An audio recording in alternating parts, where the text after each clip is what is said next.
Quarto tópico da nossa lição, o poder da profecia. Bom, Márcio, em que profecia os samaritanos basearam sua fé no Messias prometido? Lá em Gênesis capítulo 49, verso 10, diz que o cetro não se arredará de Judá, nem o legislador dentre os seus pés, até que venha Siló, e a ele se congregarão os povos. Então os samaritanos, como os judeus, eles também criam no Messias. Eles tinham a esperança de que ele havia de vir, através dessa profecia bíblica, né? Abraão, Isaac, Jacó, todos eles, na sua trajetória, aguardavam também, né? E era nessa profecia que eles também criam e esperavam. Então não era uma profecia que estava restrita apenas ao conhecimento dos judeus, né? Não. Os samaritanos, que foi um povo que se desenvolveu no território do Reino do Norte, depois que foram destruídos pelos assírios, e se desenvolveram a partir da mistura de um restante de povo que era da região e de outras nações que foram trazidas para ali. E nesta mistura, o sangue não era puro para os judeus, falaram, esse povo é uma mistura, eles não são merecedores da graça divina. No entanto, a eles chegou o conhecimento também das profecias, a eles chegou o conhecimento das promessas de Deus. E muitos deles eram pessoas fiéis, eram pessoas que seguiam alguns costumes de pagãos e outros até pagãos, né? Porque criou ali um sincretismo entre as religiões de onde eles vieram com a religião da terra, mas existia esse conhecimento e muitos, apesar dessa debilidade de ter uma luz mais completa, eles confiavam naquilo. E eram sinceros na luz que eles tinham. E quando veio a oportunidade que Jesus veio até eles e pregou, então aquelas trevas dessas misturas de crenças foram dissipadas e a luz brilhou no meio daquele povo. Pergunta bem, o que podemos aprender do fato de que os samaritanos estavam surpreendentemente abertos para receber a verdade? É interessante, né, que a gente sempre tem um pré-julgamento, né? Às vezes eu olho uma pessoa ali e falo assim, não, essa pessoa nem vou pregar para ela porque ela não vai aceitar, né? Essa aqui é muito dura de coração. Muito difícil isso daí. Às vezes na comportagem também, a gente chegava num lugar e falava assim, não, eu não vou pregar, não vou fazer oferta para esse aqui. E no fim a gente percebe que a gente erra porque a gente é humano, né? Então quem observa o vento nunca semeará. O que olha para as nuvens nunca cegará. Interessante se fosse depender dos discípulos, eles tinham passado por ali e nada havia acontecido, né? Então a gente percebe que o nosso papel é semear a palavra, é pregar a tempo e a fora de tempo, né? A nota diz assim, homens e mulheres por todo o mundo lançam ao céu um olhar cheio de esperança. Orações, lágrimas e súplicas sobem de pessoas que anseiam por luz, por graça, pelo Espírito Santo. Muitos estão na fronteira do reino, esperando apenas serem recolhidos.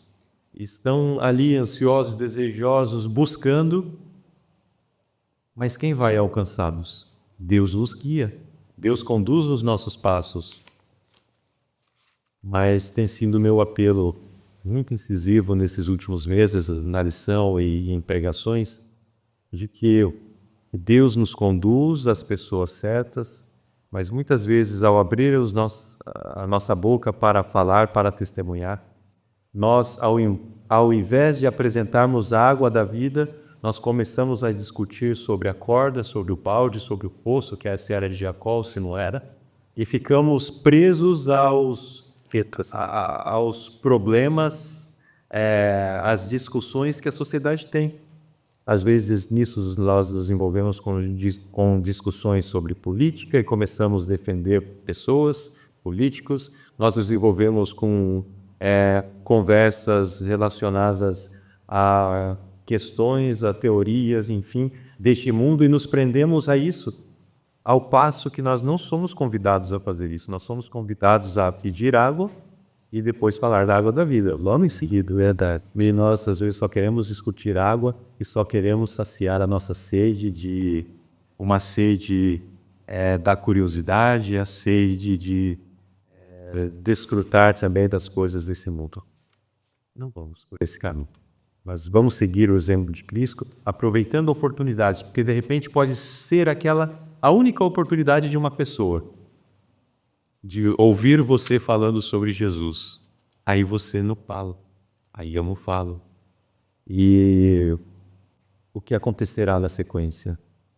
Essa pessoa pode tomar decisões, pode vir a morrer, e a porta da graça se fechar para ela, sem ter tido essa oportunidade.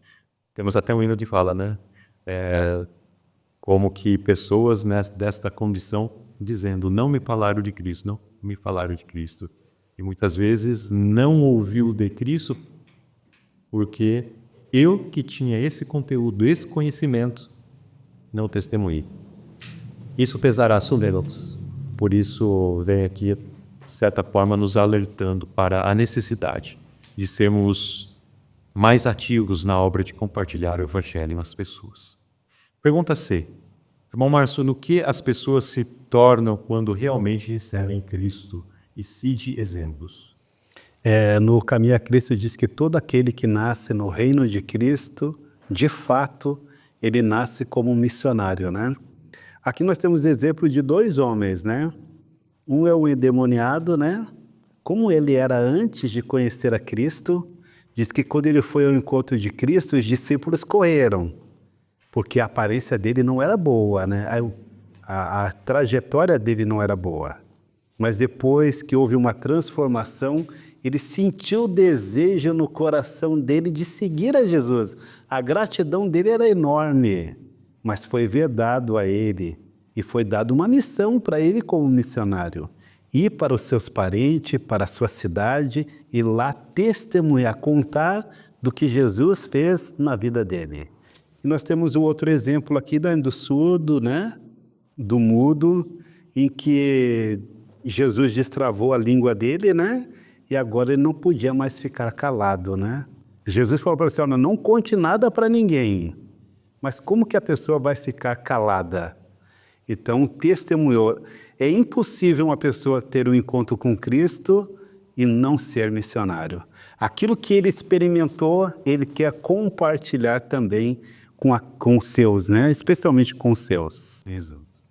Muito bem. Então aqui nós temos esse reforço sobre a questão do compartilhar, do levar a mensagem de salvação a outras pessoas. Muitos têm conhecimento, estão com uma seara madura, esperando para a colheita. E de outra forma, aqueles que de fato tiveram encontro com Jesus, né, usando até as palavras que o irmão Márcio mencionou, tiveram encontro com Jesus, eles vão compartilhar. É como um termômetro da nossa vida, né? Se nós não temos tido esse desejo de compartilhar, sabe o que nós precisamos ver? Não são os métodos missionários, não são as literaturas, não são os planos de evangelismo. O que nós precisamos ver é se de fato estamos conectados com Jesus. Porque se estivermos, os projetos missionários, as campanhas de evangelismo, isso vão ser apenas um detalhe a mais para reforçar os nossos trabalhos, os nossos esforços no dia a dia. Então vamos rever a nossa relação com Cristo. Vamos rever se a minha comunhão com Ele é verdadeira, se o meu relacionamento com Cristo tem sido um relacionamento verdadeiro.